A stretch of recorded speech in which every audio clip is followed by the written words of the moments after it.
Halo teman-teman Telsa TV, kembali lagi di channel Telsa TV. Kali ini kita akan membahas soal seputar humas. Kita mengundang salah satu guru dari humas. Ya Pak Gigi, silakan memperkenalkan diri. Oke, nama saya Gigi Ajistiono ya. Saya di humas di bagian PKL ya. Saya membidangi PKL. Sebelumnya saya mengajar kimia dulu waktu masih kurikulum 2013, tapi sekarang saya mengajar IPA.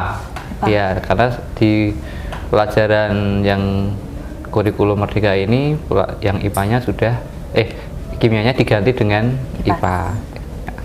Itu ya. Itu singkatnya. Kalau boleh tanya, iya Pak Gigi berapa lama kerja di sini sih? Saya masuk di SMK Telekomunikasi Mas Harapan itu tahun 2017 dan sampai sekarang. Berarti sudah berapa tahun? Mau 6 tahun. 6 tahun. Kira-kira Pak Gigi lulusan sarjana apa? Kenapa bisa masuk di bagian humas? Saya dulu waktu kuliah S1-nya itu jurusan kimia murni. Kemudian saya lanjut lagi ke S2 ya, pasca sarjananya ambil pendidikan sains. Kalau di humas itu tidak mutlak jurusannya, yaitu dari penunjukan dari kepala sekolah. Jadi saya bisa masuk humas itu atas dasar surat keputusan kepala sekolah atau SK ya, kepala sekolah yang saya ditugaskan untuk menjadi staf humas. Kalau boleh tahu humas itu apa aja sih Pak? Kalau di SMK kita, di SMK Telekomunikasi Harapan, humas itu membidangi yang pertama itu tentang PKK ya. PKK itu yang rekrutmen itu kan, rekrut tenaga kerja. Nanti setelah kalian lulus atau mungkin kelas 3 nanti mungkin ada perusahaan yang merekrut tenaga kerja, yaitu melalui PKK. Nah itu masih di bawah humas. Kalau di SMK kita itu penanggung jawabnya Pak Misbah, ketua PKK-nya. Kemudian ada lagi bagian yang tentang PKL. Kebetulan saya sendiri yang biasanya mengurusi tentang PKL. Terus ada lagi KI ya, kunjungan industri, terus kemudian jejaring, itu bagian dari kegiatan dari humas.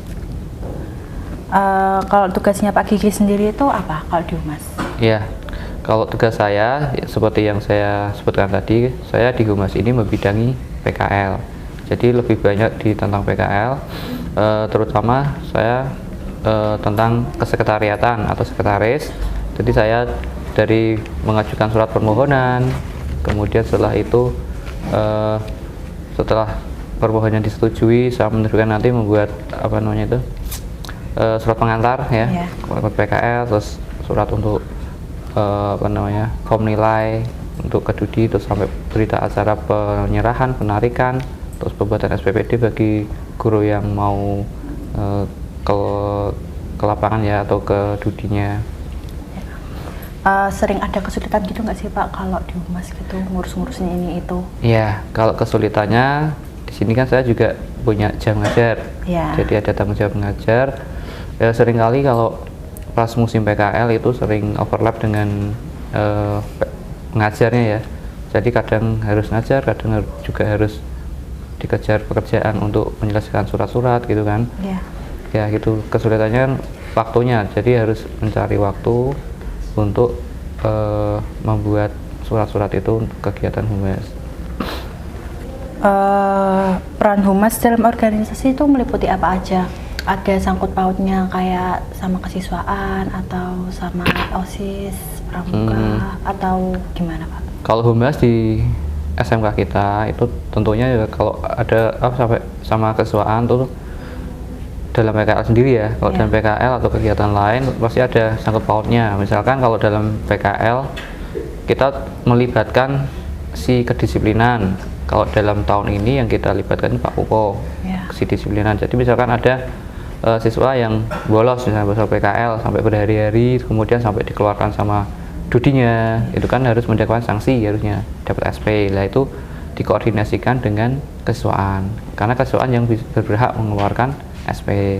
Kalau sama kurikulum kita sinkronisasi jadwalnya. kan kalau PKL kan nggak bisa ikut pelajaran kan, Iya. ya jadi kita sinkronkan dengan jadwal dari kurikulum. Kemudian nanti kalau udah ujian PKL ini seperti ini yang kelas 2 apa ini yang udah selesai, C ya, C sama I ini baru pulang ya, kelas Iya. I sama F ya. Nah kita kan juga mintakan jadwal kadang untuk ujian nanti gitu ya. Selain bagian jadi humas, Pak Gigi mengajar atau enggak? Terus itu tuh mengajar apa aja gitu Pak? Kalau saya sekarang ini ngajarnya IPA, tadi Ya. saya sebutkan IPA, itu utamanya. Kemudian ada tambahan nanti ngajar PKN kelas 2, IPA-nya kelas 1, PKN-nya kelas 2. Ini Pak, segitu aja Pak. Ada tambahan sedikit. Tolong kasih pesan buat teman-teman kita yang PKL, apa aja, kasih pesan dan motivasinya. Ya, untuk anak-anakku yang sedang PKL ya, yang baik yang di Telsa TV atau yang di luar, kalau PKL itu istilahnya kalian itu belajar bekerja, belajar tanggung jawab.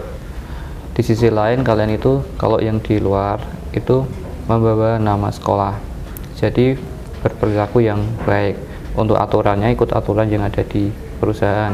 Kalau misalkan Sabtu masuk ya masuk, jam kerjanya juga ikut jam kerja dari perusahaan. Jangan sampai kalau kalian bikin masalah, misalkan bolos atau mungkin sikap kalian nggak baik, itu yang tercoreng itu bukan hanya kalian tapi sekolahnya yang tercoreng. Bisa juga di blacklist. Blacklist itu tahun depan, tahun berikutnya adik kelas kalian itu tidak boleh PKL di tempat itu, yaitu sangat merugikan ya, merugikan sekolah. Jadi kalian harus bersikap baik selama PKL. Itu teman-teman dengerin apa kata Pak Gigi, nggak usah membuat ulah saat PKL. Sekian dari saya Zalwa Iswa Iza Rahman 11 Multimedia mengakhiri podcast seri ini. Makasih.